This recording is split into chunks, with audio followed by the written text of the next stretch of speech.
میں بہک سکوں یہ مجال کیا، میرا رہنما کوئی اور ہے۔ نحمدہ ونصلی علی رسولہ النبی الکریم الامین، اما بعد فاعوذ باللہ السمیع العلیم من الشیطان الرجیم، بسم اللہ الرحمن الرحیم۔ قال اللہ تبارک و تعالی فی القرآن الحکیم، ان اللہ وملائکتہ یصلون علی النبی یا ایہا الذین آمنوا صلوا علیہ وسلموا تسلیما۔ الصلاۃ والسلام علیک یا رسول اللہ وعلی آلک واصحابک یا نبی اللہ۔ اللہ تعالیٰ کی حمد و ثنا، فخر موجودات، جان عالم، وجہ تخلیق کائنات حضرت محمد مصطفیٰ صلی اللہ علیہ وسلم اور آپ کے جمیع آل و اصحاب کی بارگاہ ناز میں درود و سلام کے نذرانوں کے بعد، انتہائی عزت اور احترام کے لائق میرے دینی اور یقینی دوستوں، بزرگوں اور بھائیوں، آج انشاءاللہ العزیز ہم اپنے درس قرآن کے سلسلے کو مزید آگے بڑھائیں گے، اور آج 7ویں سپارے کے آخری رکوع کی تفسیر آپ کے سامنے پیش کی جائے گی، جو کہ سورہ الانعام کا 13واں رکوع ہے اور 7ویں سپارے کا آخری یعنی 19واں رکوع ہوگا۔ اللہ تبارک و تعالی قرآن کریم فرقان حمید میں ارشاد فرماتے ہیں، آیت نمبر 101 ہے، فرمان باری تعالی ہے، بدیع السماوات والارض ان یکون لہ ولد ولم تکن لہ صاحبہ وخلق کل شیء وہو بکل شیء علیم، ذالکم اللہ ربکم لا الہ الا ہو خالق کل شیء فاعبدوہ وہو علی کل شیء وکیل۔ ترجمہ اس کا کچھ یوں ہے کہ وہ بغیر کسی نمونے کے آسمانوں اور زمینوں کا بنانے والا ہے، اس کے لیے اولاد کیسے ہو سکتی ہے حالانکہ اس کی بیوی ہی نہیں ہے، اور اس نے ہر شے کو پیدا کیا اور وہ ہر شے کو جاننے والا ہے۔ یہ اللہ تمہارا رب ہے، اس کے سوا کوئی عبادت کے لائق نہیں، ہر شے کو پیدا فرمانے والا ہے، تو تم اس کی عبادت کرو، اور وہ ہر چیز پر نگہبان ہے۔ اللہ تعالیٰ نے ارشاد فرمایا کہ بدیع السماوات والارض، وہ بدیع ہے، بدیع کہتے ہیں خالق، تخلیق کرنے والے کو، خالق کو، لیکن اس نے جس چیز کو تخلیق کیا ہو اس کی مثال پہلے موجود نہ ہو، یعنی اللہ تعالیٰ نے زمین و آسمان کو بغیر کسی گزری ہوئی مثال کے تخلیق فرمایا، یعنی سامنے کوئی نمونہ موجود نہیں تھا اور کوئی ایسی چیز نہیں تھی کہ زمین و آسمان کو اس جیسا بنایا گیا ہو۔ زمین اور آسمان اپنی تخلیق میں پہلی بار اسی ترتیب کے ساتھ اور اسی حیت کے ساتھ اور اسی ترکیب کے ساتھ پیدا کیے گئے ہیں۔ تو یہاں سے ایک مسئلہ میں اور بھی بیان کرتا چلوں، ایک لفظ ہوتا ہے بدعت، بدعت بھی نئے کام کو کہتے ہیں۔ یہاں پر ہے بدیع السماوات والارض، اللہ بدیع ہے، زمین و آسمان کا بنانے والا ہے بغیر کسی گزری ہوئی مثال کے، تو بدعت کہتے ہیں نئے کام کو، نئے کام کو بدعت اسی لیے کہا جاتا ہے۔ اب بدعت جو ہے وہ 2 صورتوں میں منقسم ہے، کیونکہ عمومی طور پر لوگ اس مسئلے میں کافی اشتباہ کا شکار ہوتے ہیں، تو اس مقام پر میں بدعت کی تعریف کر کے گزرنا ضروری سمجھتا ہوں کہ بدعت کیا ہے۔ بدعت کہتے ہیں ایک نئے کام کو، دین میں کوئی نیا کام متعارف ہوا، اور وہ کام جو متعارف ہوا پہلی بار کیا جا رہا ہے، 2 صورتوں سے خالی نہیں ہے، یا وہ اچھا ہوگا یا وہ برا ہوگا، اور اگر اچھا ہے تو اس کو بدعت حسنہ کہتے ہیں، اور اگر برا ہے تو بدعت سیئہ اس کو بولا جاتا ہے۔ بدعت حسنہ اور بدعت سیئہ کا تصور احادیث مبارکہ میں موجود ہے، جیسا کہ حضرت عمر فاروق رضی اللہ تعالیٰ عنہ نے باجماعت نماز تراویح کا اہتمام کروایا تو فرمایا یہ بدعت ایک نعمت ہے، نعمت البدعہ ہذہ، یہ ایک بہترین عمل ہے، نیا عمل ہے، اچھا عمل ہے۔ تو اس کا مطلب بدعت پر نعمت کا اور اچھائی کا اطلاق بھی ہے۔ اور رسول اللہ صلی اللہ علیہ وآلہ وسلم نے فرمایا من احدث فی امرنا ھذا ما لیس منہ فہو رد، کہ جس نے ہمارے دین کے اندر کوئی نیا کام کیا جو قواعد و ضوابط اسلامیہ کے خلاف ہے، یعنی قرآن کی کسی آیت کے خلاف ہے یا کسی حدیث کے کسی ضابطے قاعدے سے ٹکراتا ہے، تو اس کو بدعت سیئہ کہا جاتا ہے۔ ہر بدعت سیئہ بھی نہیں ہے، بری بھی نہیں ہے، اور ہر بدعت حسنہ بھی نہیں ہے، اچھی بھی نہیں ہے۔ اس کی تقسیم ہونی چاہیے۔ یہ کہہ دینا کہ ہر بدعت جو ہے وہ حرام ہے، اس سے تو بہت سے صحابہ پر بھی اعتراض آئے گا، اس سے بہت سے تابعین پر بھی اعتراض آئے گا، بلکہ امت مسلمہ ان کاموں کو کر رہی ہے جو رسول اللہ صلی اللہ علیہ وسلم کے دور میں نہیں ہوئے، صحابہ کے دور میں نہیں ہوئے، اور تابعین کے دور میں نہیں ہوئے۔ وقت کے ساتھ ساتھ علماء کرام نے وسعت پیدا کی ہے، قواعد و ضوابط شریعت کے وہی رہیں گے۔ ہاں، جو معاملات ہیں ایسے جن کا ٹکراؤ شریعت کے کسی ضابطے قاعدے کے ساتھ نہیں ہے، تو ان کے اجراء کی اجازت تو موجود ہے۔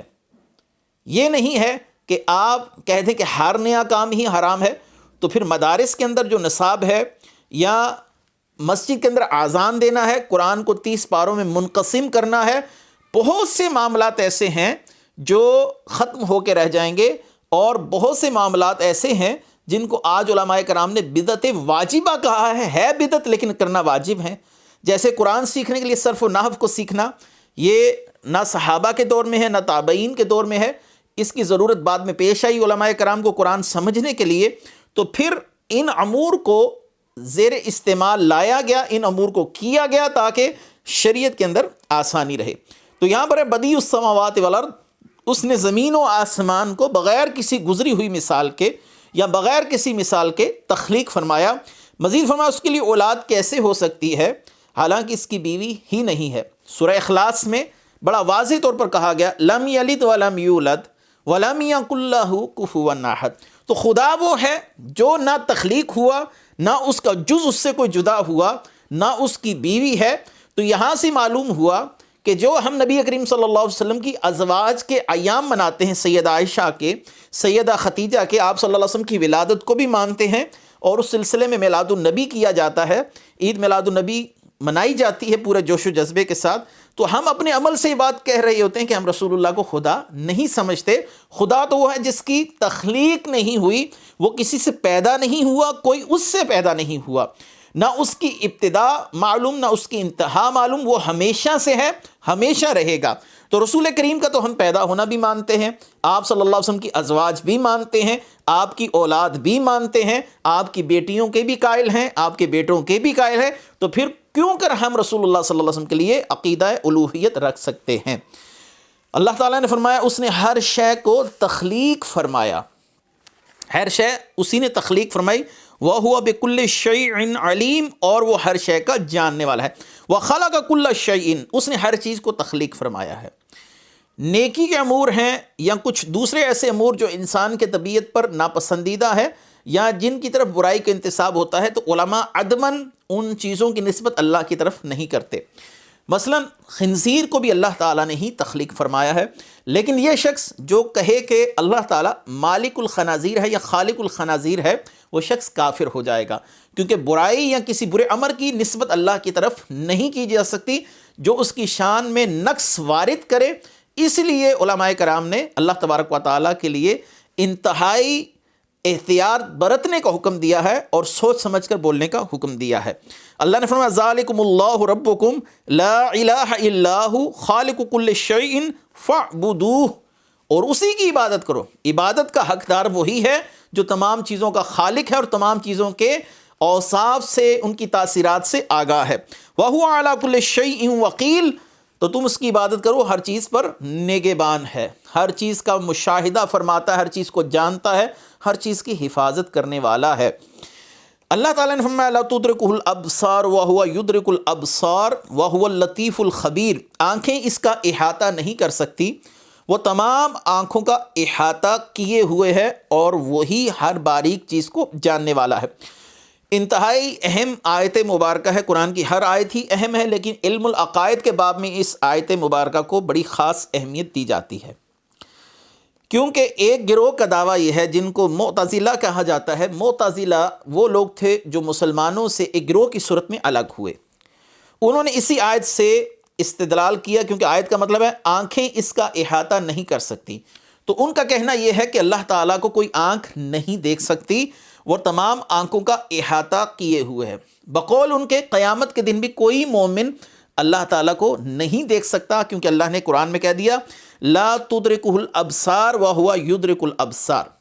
سب سے پہلے تو یہ بات جان لیجئے کہ اہل سنت کا مذہب یہ ہے کہ قیامت کے دن اللہ تعالیٰ کو اہل ایمان بلا حجاب دیکھیں گے، اور اس پر اللہ تعالیٰ نے سورہ القیامہ کی آیت نمبر 22 اور 23 میں ارشاد فرمایا کہ اہل ایمان کے چہرے بکثرت اس دن تر و تازہ ہوں گے، اور الی ربہا ناظرۃ، اور اپنے رب کی طرف وہ دیکھنے والے ہوں گے، اس دن اپنے رب کا مشاہدہ کریں گے۔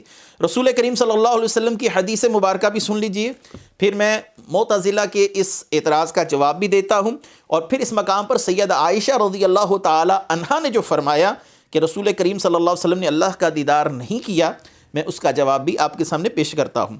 پہلے تو بخاری شریف کی حدیث آپ کے سامنے ہے۔ رسول اللہ صلی اللہ علیہ وآلہ وسلم نے فرمایا بے شک تم ان قریب اپنے رب کو بالمشافہ دیکھو گے، اللہ تعالیٰ کو اپنے بالکل سامنے دیکھو گے، جیسا کہ صحیح بخاری، صحیح مسلم، سنن ابو داؤد، سنن نسائی، سنن ابن ماجہ اور صحیح ابن خزیمہ، صحیح ابن حبان وغیرہ جیسی بڑی کتابوں میں یہ حدیث مبارکہ موجود ہے۔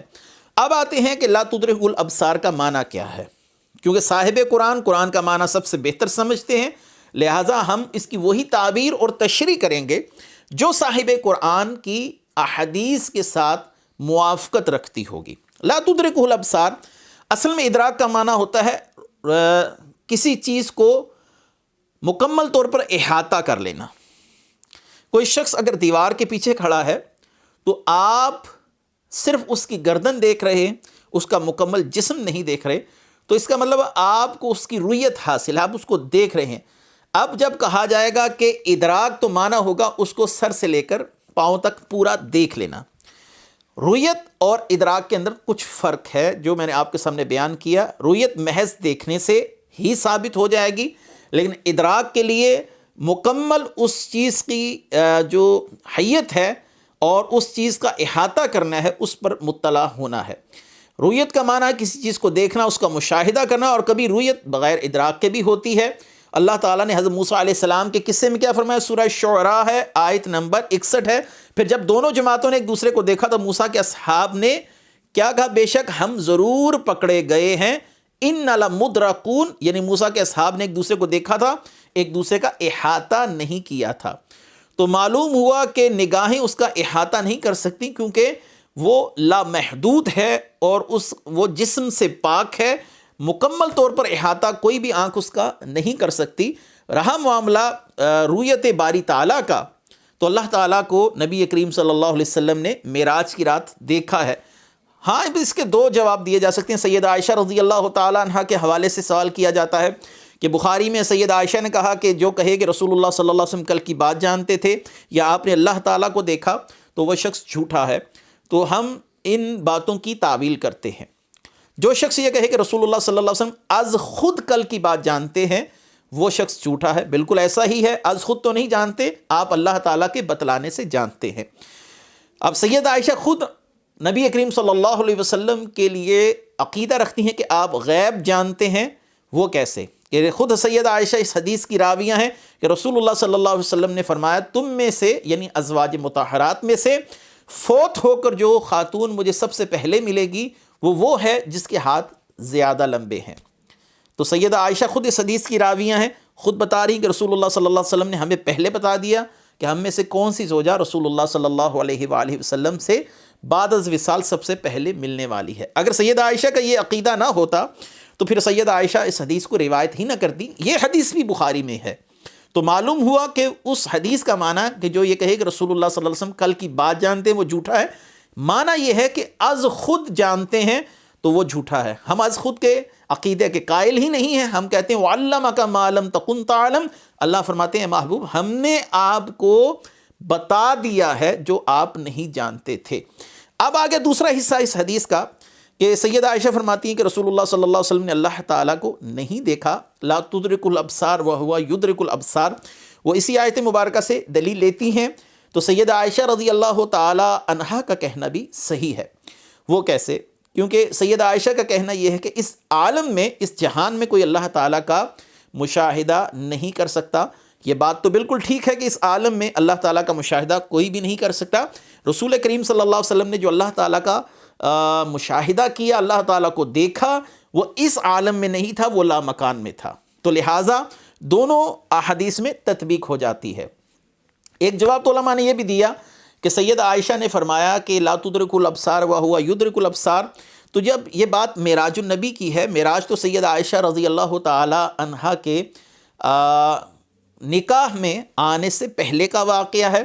لہٰذا یہاں پر سید عائشہ رضی اللہ تعالی عنہا کی بات کو نہیں تسلیم کیا جائے گا، کیونکہ اس واقعے کے وقت وہ موجود ہی نہیں تھی رسول اللہ کے عقد میں، کیونکہ رسول اللہ صلی اللہ علیہ وسلم سے ان کا عقد مدینہ شریف میں ہوا، جبکہ معراج آپ صلی اللہ علیہ وسلم کو مکہ شریف میں کروائی گئی. اور یہاں پر نبی کریم صلی اللہ علیہ وآلہ وسلم کی ان احادیث کو بھی سامنے رکھنا ہوگا جن میں آپ نے فرمایا رأیت ربی فی احسن صورت، میں نے اپنے رب کو بہترین صورت میں دیکھا ہے. تو جب آپ نے فرمایا کہ میں نے دیکھا ہے، امام احمد بن حنبل جو بالاتفاق امام المحدثین ہیں اور کم و بیش 10 لاکھ احادیث کے عالم اور حافظ ہیں، تو آپ فرماتے ہیں کہ اللہ تعالیٰ کو محبوب کریم صلی اللہ علیہ وسلم نے دیکھا ہے. اور آپ نے اتنی تکرار کے ساتھ یہ بات کہی کہ دیکھا ہے، دیکھا ہے، دیکھا ہے، دیکھا ہے، حتیٰ کہ آپ کا سانس بند ہو گیا. تو لہٰذا لا تدرک الابصار سے یہ دلیل پکڑنا کہ کوئی اللہ تعالیٰ کو دیکھ نہیں سکتا بالکل ٹھیک ہے. اس کے کئی جوابات میں دے چکا. اس دنیا میں نہیں دیکھا جا سکتا، قیامت کے دن دیکھا جا سکتا ہے. وہ عالم اور ہے، وہ جہاں اور ہے. یہ اس جہان کی بات ہے. یا نظر مکمل اس کا احاطہ نہیں کر سکتی کیونکہ وہ خالق ہے اور ہم مخلوق ہیں، تو ہماری نظریں اس کا احاطہ کیسے کر سکتی ہیں؟ رؤیت اور چیز ہے اور نظر سے کسی ذات کا احاطہ کرنا یہ کچھ اور معاملہ ہے. اب آگے آتے ہیں اسی آیت مبارکہ کی تشریح کے حوالے سے ایک دو احادیث میں اس مسئلہ پر اور نقل کر دوں کیونکہ یہ اختلافی مسئلہ ہے اللہ تعالیٰ کو دیکھنے کا جو معاملہ ہے. صحیح مسلم کتاب الزہد والرقائق کی حدیث ہے. حدیث کا نمبر ہے 2968 یعنی 2968. ابو ہریرہ فرماتے ہیں صحابہ نے عرض کی یا رسول اللہ کیا ہم قیامت کے دن اپنے رب کو دیکھیں گے؟ ارشاد فرمایا کیا دوپہر کے وقت جب بادل نہ ہو تو تم سورج دیکھنے میں کوئی تردد محسوس کرتے ہو، یعنی کوئی تمہیں تکلیف ہوتی ہے؟ تو عرض کیا یا رسول اللہ صلی اللہ علیہ وسلم نہیں. آپ نے 14ویں رات کو جب بادل نہ ہو تو تمہیں چاند دیکھنے میں کوئی تکلیف ہوتی ہے؟ صحابہ نے کہا بالکل نہیں. تو آپ نے فرمایا اس ذات کی قسم جس کے قبضہ قدرت میں میری جان ہے، تم اپنے رب کو دیکھنے میں صرف اتنی ہی تکلیف ہوگی جتنی تکلیف تم کو سورج یا چاند دیکھنے سے ہوتی ہے، یعنی نظر اٹھا کر دیکھو گے. آگے ارشاد فرمایا قد جاءکم بصائر من ربکم فمن ابصر فلنفسہ ومن عمی فعلیہا وما انا علیکم بحفیظ.